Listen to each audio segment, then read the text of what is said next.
नमस्कार शेतकरी मित्रांनो, शेतकऱ्यांना पीएम किसान महासन्मान निधी योजनेच्या 21व्या हप्त्यासंदर्भातील एक महत्त्वपूर्ण असा अपडेट केंद्र शासनाच्या माध्यमातून जारी करण्यात आलेला आहे। हा हप्ता कधी भेटणार, काय भेटणार या संबंधीची ठोस अशी माहिती त्यांनी उपलब्ध केलेली आहे त्यांच्या मेन संकेतस्थळाच्या माध्यमातून।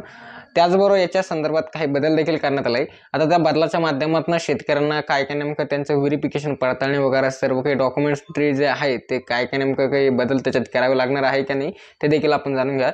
जसं की हालाकी आपण सर्वांना माहिती असेल 2 ते 3 आठवड्यापूर्वी हालाकी एका महिन्यापूर्वी एक व्हिडिओ आपण याच्यावरती बनवला होता। जसं की पीएम किसान संदर्भातील 21वा हप्ता ऑलरेडी 4 राज्यांमध्ये हा वितरण करण्यात आला, रिलीज करण्यात आला आहे। याचं महत्त्वाचं कारण होतं की उत्तर प्रदेश जे राज्य आहे त्या राज्यासह इतर 4 राज्यांमध्ये हा हप्ता रिलीज करण्यात आला होता। याचं मुख्य कारण होतं की जे की नैसर्गिक आपत्तीमुळे बरेच काही नुकसान शेतकऱ्यांचं तिथले जे शेतकरी किसान म्हणलेले त्यांचं तिथे झालं होतं। त्या राज्यामुळे पावसामुळे खूप आपत्तीजनक नुकसान तिथे झालं होतं।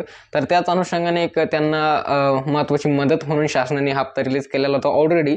आता आपल्या महाराष्ट्रासह इतर बरेच काही राज्य आहेत जे की देशातील एकंदरीत शेतकरी अद्यापही हप्त्यासाठी प्रतीक्षेत होते आणि ते बाकी आहे। तर याच पार्श्वभूमीवरती आता लवकरातच 21वा हप्ता शेतकऱ्यांच्या खात्यामध्ये जमा करण्यात आला आहे। संपूर्ण काही माहिती थोडक्यात आपण जाणून घ्या।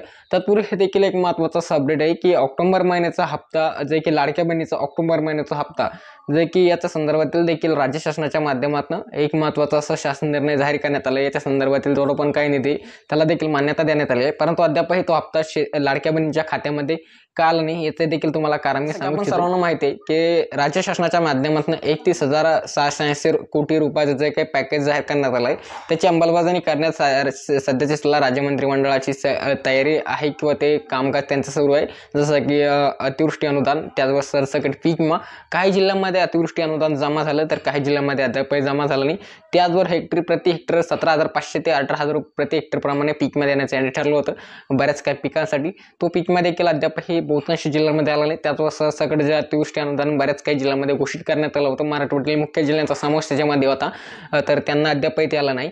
याच्यावरती राज्य शासन कार्यरत आहे।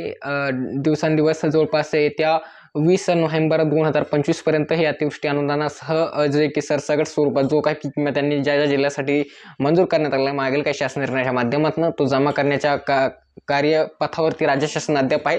त्याचमुळे लाडक्या बहीण योजनेअंतर्गत जो काही हप्ता रिलीज करण्यात आलेला आहे ऑक्टोबर महिना, कारण की हालाकी आता नोव्हेंबर चालू आहे, नोव्हेंबरचे 2-3 दिवस आता उलटून गेले आणि अद्यापही लाडक्या बहिणीचा ऑक्टोबरचा हप्ता आला नाही। तर याचं एकमेव हेच कारण आहे की लाडक्या बहिणींना अद्यापही अजून 2 दिवस हप्ता येणे बाकी आहे।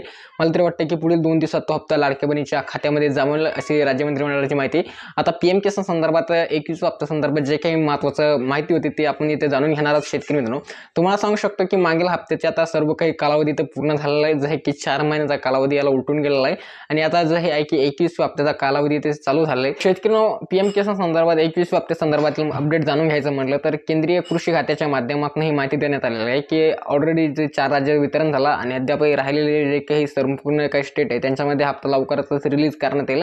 नोव्हेंबर महिन्याच्या शेवटच्या आठवड्यामध्ये हा हप्ता वितरण होईल अशी माहिती त्यांनी तिथे दिलेली आहे। आणि याच्यामध्ये जे की तुम्हाला सुरुवातीलाच मी सांगितलं की काही बदल ह्या योजनेसंदर्भात करण्यात आलेले आहे का, तर बदल याच्या संदर्भात जातं काही नाही। त्यांनी ही माहिती दिलेली आहे की जे काही पैसे डीबीटीच्या माध्यमातून शेतकऱ्यांच्या अकाउंटमध्ये ट्रान्सफर करण्यात येते, तर याच्यामध्ये जर कधी शेतकऱ्यांचे आधार कार्ड तिथे अपडेट नसेल तर त्यांना ते प्रॉब्लेम्स येत्या काळात तो हप्ता त्यांच्या अकाउंटमध्ये येण्यास येऊ शकते, कारण की हे जे सर्व काही पैसे येतात ते आधारच्या माध्यमातून त्यांच्या खात्यात येत असतात, डीबीटीच्या माध्यमातून डायरेक्ट बेनिफिट ट्रान्सफर या योजनेअंतर्गत, तर हे काही प्रॉब्लेम्स त्यांना येऊ शकतो। याच्या व्यतिरिक्त जाता काही बदल त्यांच्या माध्यमातून सुचवण्यात नाही आले। जर कधी काही असं माहिती असेल तर नक्कीच आपण सर्वांना कळवण्यात येईल। तर याचं एक महत्त्वाचं असं अपडेट पीएम किसान संदर्भातील होतं।